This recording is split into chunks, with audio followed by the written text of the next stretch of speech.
It's a Revibe says top centers and front and rear heights. Top center and front and rear height are definitely necessary if you're doing the Oro 3D Atmos placement. Otherwise, there's a bit of a hole above your head. I want to address this real quick because a lot of people say there's too much of an angular separation if you have front and rear heights, and that you won't hear stuff from above you. I hear this a lot. Okay, that you won't hear rain above you, stuff like that. I don't know if my system is just set up extremely well, but it sounds like it's above me. You know, well, here's Erod. I don't understand. To your point, I have 6 overheads, but I don't think the top centers are really necessary. That's exactly. I can't tell. I have the top surround, aka Voice of God. I could do without that. I really could. I don't think I need that. I think wides would actually be better in my case. I feel like I'd hear that more. Right. That's what you're saying. Now, from my perspective, right? And Joe and I totally disagree on this, and it's totally cool. Joe is totally cool with being wrong. So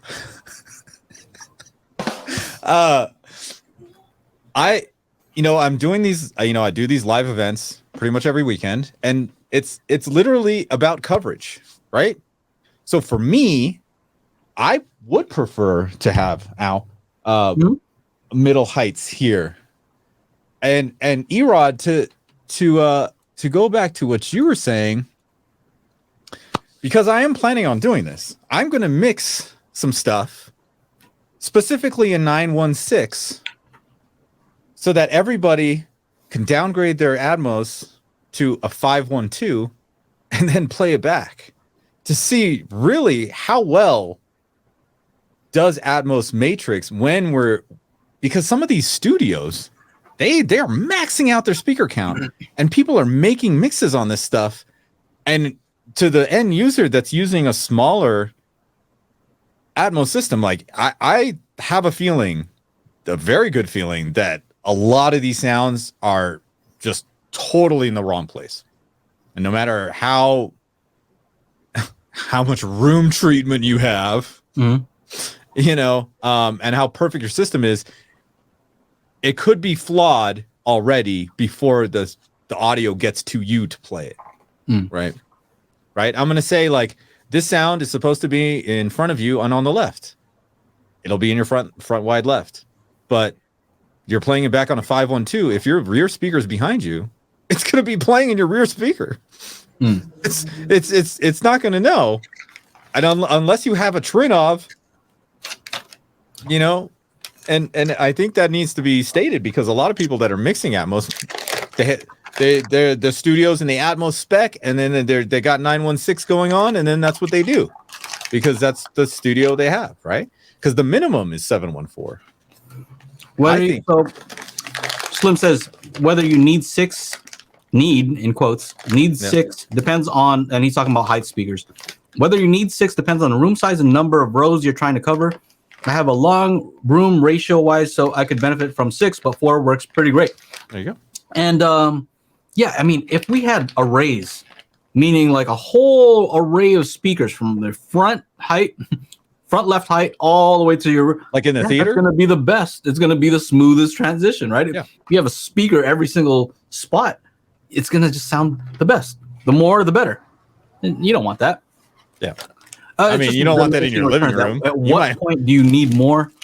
So, at what point is it going to be so much better that you need to set up some height speakers, spend way more on a AVR that supports 6 height channels? Like, it definitely starts becoming diminishing returns, except if you have a long room.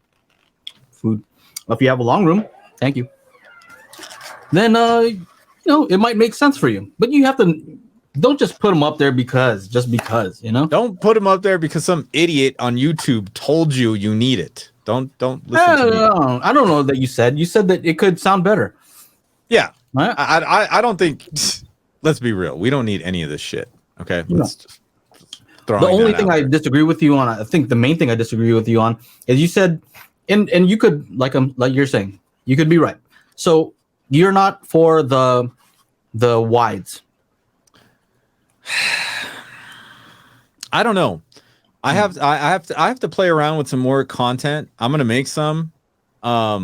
because I actually, since that video, since I shot that video that released today, I have put front wides in here. Oh, and I took them out. You did? Yeah. So for like up mixing, you don't feel like it was doing anything up mixing wise for you? I didn't use up mixer. No, because I was making it. I was making the Atmos, and I was just like, okay. And then when I would go listen to it upstairs, when I purposefully put stuff in the front wides, when I went to listen to it upstairs, that sound is coming next to me. It's supposed to be in front of me. Because I know I put it there. But now it's over here. And no matter how good my receiver is, it's still a matter of that sound is going to be distributed through your front left. If I'm supposed to put it in front wide left, it's going to be distributed to my surround left and my front left. So that sound that's supposed to be in front of me is now in front and on the side of me. Since my side surround or my surround speaker is upstairs, is right next to me, even here, right? It's right next to me. So to me, it's just wrong.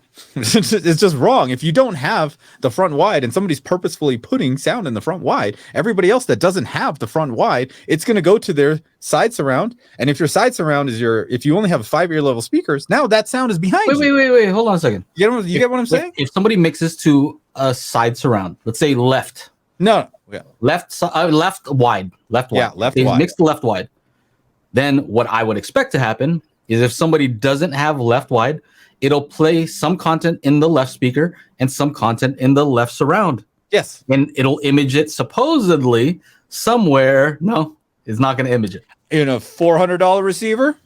No, hold on a second. So it's supposed to what are we talking? In a Trinov? Trinov might be able to do it properly. The idea, okay, so here's the thing. The idea is that it should image somewhere between the left speaker and the left surround. Yes. Where your left wide might be.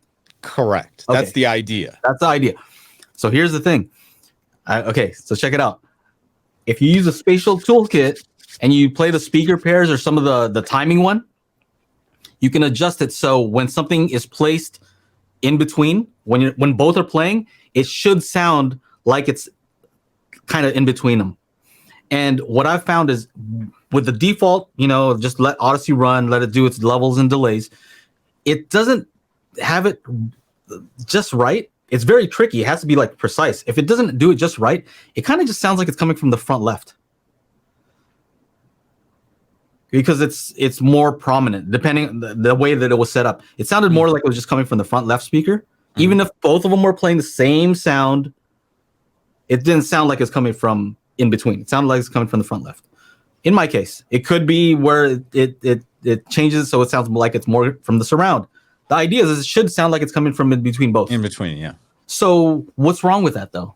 Like if your system can image it, then why wouldn't it sound my question is how many systems can image it properly? I guess that's what I'm trying to get at. How many people's system are A, set up properly, or B, will, with all of the obstacles in someone's room, would it be possible for something like that to image? And therefore, if it isn't, depending on the percentage of people where it's imaging incorrectly, does that outweigh because I know how these guys are, I know how these studio people are.